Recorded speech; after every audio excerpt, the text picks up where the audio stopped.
Assalamualaikum warahmatullahi wabarakatuh. Bertemu lagi di mata pelajaran simulasi dan komunikasi digital bersama saya, Mutia Rahmawati. Pada pertemuan kali ini, kita masih membahas tentang format dokumen pengolah kata. Setelah sebelumnya, kita sudah mempelajari tentang beberapa format, di antaranya layout, font, dan paragraf. Materi format dokumen pengolah kata ini ada pada mata pelajaran simulasi dan komunikasi digital dengan kompetensi dasar 3.3 mengevaluasi paragraf deskriptif, argumentatif, naratif, dan persuasif. Kemudian ada kompetensi dasar keterampilan 4.3 yaitu menyusun kembali format dokumen pengolah kata. Format dokumen yang akan kita bahas pada pertemuan kali ini diantaranya find replace, tabel, kolom, ilustrasi, header dan footer, mail merge, table of content, dan mencetak halaman.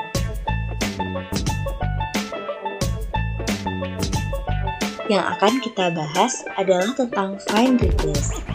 Ketika memformat dokumen dengan banyak halaman, tentunya dibutuhkan waktu yang lebih untuk mencari sebuah kata atau frase tertentu. Ini akan sangat menyulitkan. Oleh karena itu, Microsoft Word menyediakan fitur Find and Replace. Nah, fitur Find ini digunakan untuk mencari kata atau frase, sedangkan fitur Replace digunakan untuk mengganti kata atau frase yang telah ditemukan.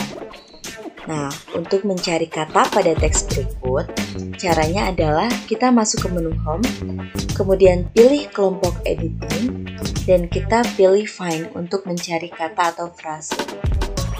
Nah, misalkan kita akan mencari kata lampu pada teks yang ada di samping. Di sini akan muncul beberapa hasil, di mana kalimat-kalimat tersebut mengandung kata lampu. Setelah kita menemukan teks yang kita cari atau kata yang kita cari, ketika kita akan menggantinya, maka kita akan gunakan fitur replace. Misalkan kita akan ganti beberapa kata lampu di sini menjadi cahaya. Contoh, di sini ada kata bagaimana mengendalikan lampu secara otomatis. Nah, kita akan ganti kata lampu di sini menjadi cahaya. Caranya adalah kita pilih teksnya. Kemudian kita pilih tombol navigasi di samping, kemudian kita pilih replace, dan kita masukkan kata lampu, kita rubah menjadi cahaya. Kita klik replace. Nah, maka otomatis akan berubah kata lampu tadi menjadi kata cahaya. Kalau kita akan mengubah seluruh kata lampu ini menjadi kata cahaya, maka kita pilih replace all. Oke, semua selesai. Ada 10 pergantian kata lampu menjadi cahaya. Oke, nah tadinya di sini ada cahaya lampu, jadi berubah menjadi cahaya-cahaya. Seperti itu, mudah bukan? Yang selanjutnya adalah tabel. Untuk membuat tabel pada Microsoft Word, caranya adalah masuk ke menu Insert, kemudian pilih Table. Nah, kita bisa tentukan jumlah baris dan jumlah kolom yang kita butuhkan. Misalkan pada kali ini kita akan buat 3 baris dan 4 kolom. Maka akan muncul tampilan seperti ini. Dari 3 baris dan 4 kolom yang kita pilih, maka akan menghasilkan 12 sel. Ya, 12 sel yang terbentuk. Nah, untuk menambahkan kolom atau baris pada tabel yang sudah ada, caranya adalah kita letakkan kursor pada sel yang akan kita tambahkan. Misalkan kita akan menambahkan dekat dengan sel seperti ini. Caranya adalah dengan mengklik kanan, kemudian pilih insert. Nah, di sini terdapat beberapa pilihan tergantung kalian membutuhkan tambahan kolom atau baris. Bisa kolom sebelah kiri, kolom sebelah kanan, atau baris atas dan bawah. Misalkan kita akan tambahkan baris di bawah dari kursor yang aktif tadi. maka muncul baris tambahan seperti ini. Nah, bagaimana sekarang cara menghapus baris, sel, atau kolom yang sudah ada? Misalkan kita akan menghapus baris pertama ini. Caranya adalah kita letakkan kursor pada baris yang akan kita hapus, kemudian klik kanan, pilih delete cell. Nah, kita pilih berarti delete entire row. Kemudian klik OK. Maka baris tersebut akan hilang. Nah, kemudian yang selanjutnya kita akan mencoba menggabungkan dua sel atau beberapa sel menjadi satu sel. Contoh, kita akan menggabungkan 6 sel ini menjadi satu sel. Maka yang pertama kita blok dulu sel yang akan kita gabungkan, kemudian klik kanan dan pilih merge cell. Maka selnya berubah menjadi satu. Nah, sebaliknya, bagaimana cara kita untuk memisahkan sel-sel yang sudah menyatu ini? Caranya adalah dengan mengklik kanan, kemudian kita pilih split cell. Nah, di split cell ini kita akan mengubah menjadi beberapa sel yang kita inginkan. Misalkan kita akan merubah menjadi 2 kolom dan 3 baris seperti yang di awal. Kita klik OK, maka akan berubah menjadi seperti ini.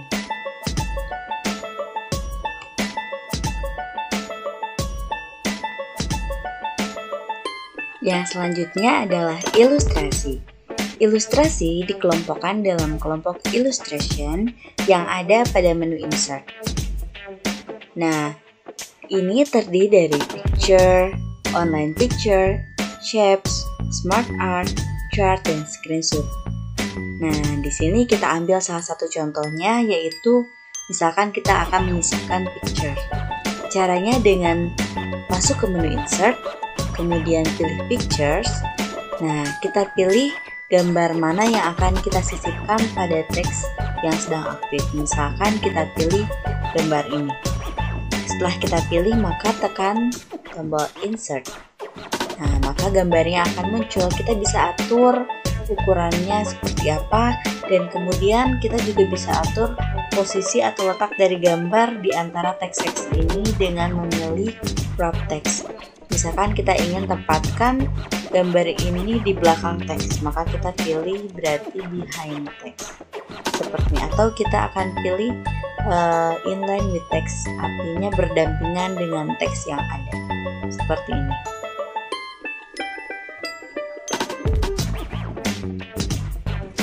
Yang selanjutnya adalah kolom. Dokumen dengan format lebih dari satu kolom banyak digunakan terutama pada majalah, koran, jurnal, atau publikasi yang lainnya. Nah, untuk menggunakan format kolom, caranya adalah masuk ke menu layout. Nah, kemudian kita pilih teks yang akan kita rubah menjadi beberapa kolom. Misalkan kita pilih teks satu paragraf ini, kemudian masuk ke menu layout, dan pilih kolom. Kita bisa memilih jumlah kolom yang kita inginkan, misalkan 2, maka kita pilih yang ini. Nah, format teksnya berubah menjadi seperti ini.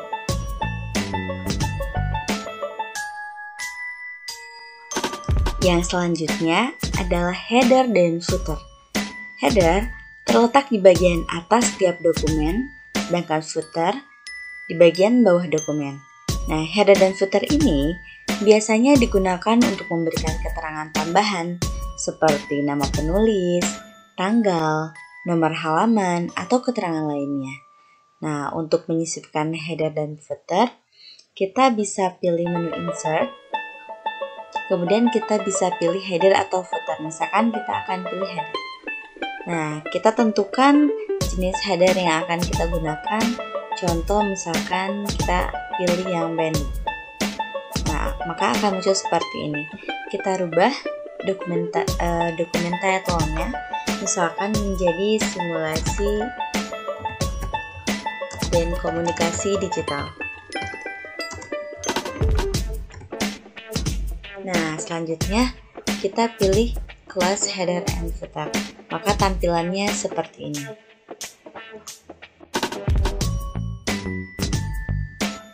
Yang selanjutnya adalah Mail Merge. Mail Merge adalah fasilitas yang disediakan oleh Microsoft Word untuk mencetak beberapa surat, amplop, label untuk dikirimkan kepada banyak pihak. Contoh di sini kita akan mencetak label dengan database yang sudah kita sediakan. Nah, untuk Mail Merge ini kita harus punya database yang sudah kita buat di Microsoft Excel. Contoh seperti ini.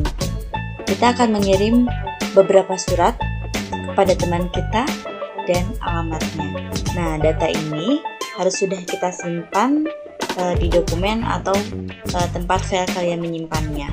Nah, kemudian kita masuk ke yang tadi. Di teks ini, kita akan otomatis memunculkan nama dan alamat dari database yang ada di Microsoft Excel. Caranya adalah dengan memilih menu mailing, kemudian select recipients, pilih just existing list. Nah, kita akan mencari dokumen dari database yang akan kita gunakan. Tadi kita simpan di dokumen, kemudian tadi dinamai dengan database alamat. Kita buka. Nah, tadi kita membuatnya di sheet 1. Oke. Setelah itu, kita pilih Insert Merge Files, pilih nama. Nah, kemudian untuk yang di bawah kita pilih di sini letakkan alamat. Untuk melihat hasilnya, kita pilih Preview Result. Nah, maka akan muncul kepada Bapak Ibu Aldi Rinaldi. Nah, Aldi Rinaldi dan alamat ini tercantum pada database yang ada pada Microsoft Excel. Nah, yang kedua ada Rina Cayaningrum. Kita lihat dengan cara menggeser. Nah, ini Rina Cayaningrum, Ilham Mulyana, dan Keisha Alvara. Seperti itu.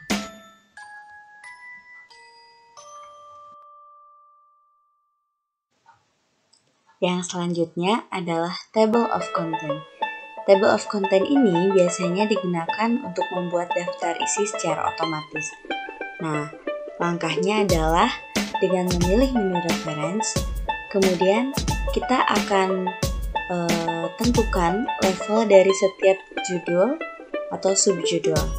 Contoh yang daftar isi, kita akan beri level 1.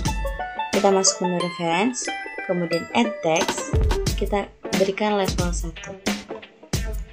Nah, kemudian kita tarik ke bawah, mencari setiap judul. Nah, untuk judul besar seperti tadi daftar isi, maka bab 1 pendahuluan juga akan kita beri level 1. Nah, kemudian untuk yang latar belakang, karena ini subbab dari bab 1, maka kita akan beri level 2. 1.1 level 2. Kemudian rumusan masalah juga level 2. Kemudian 1.3 ini level 2 juga. Nah, untuk LDR 1.3.1 ini berarti kita akan beri level 3 karena merupakan sebab dari batasan masalah. Level 3. Lampu juga sama, berarti level 3.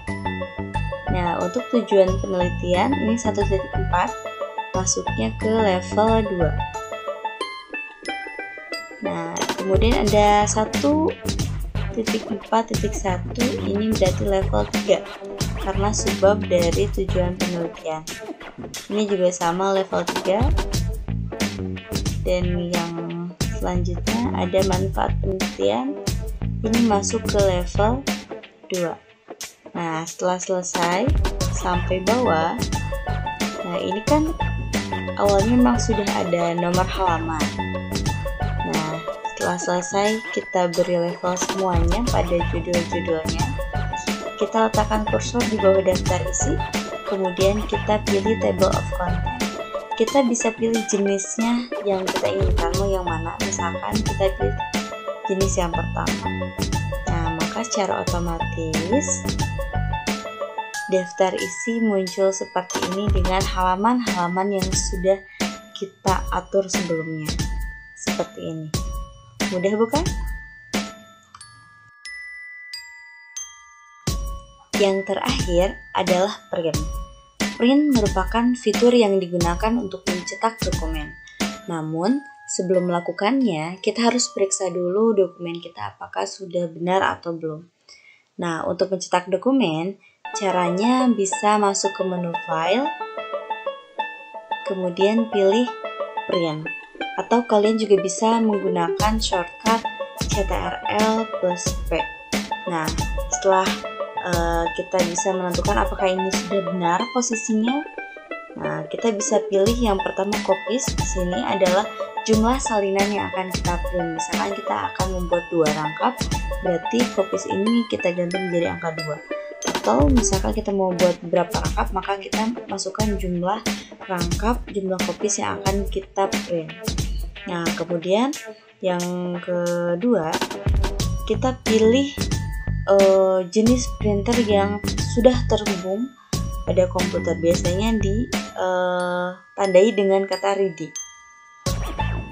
Nah, kemudian selanjutnya yang ketiga, kita setting dari mulai kertas, ukuran kertas, jenis kertasnya, dan kemudian setelah selesai diatur, maka kita klik tombol print.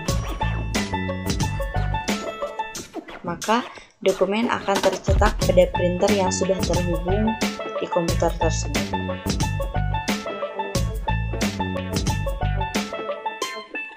Sekian untuk pertemuan kali ini. Sampai jumpa di pertemuan selanjutnya. Terima kasih. Assalamualaikum warahmatullahi wabarakatuh.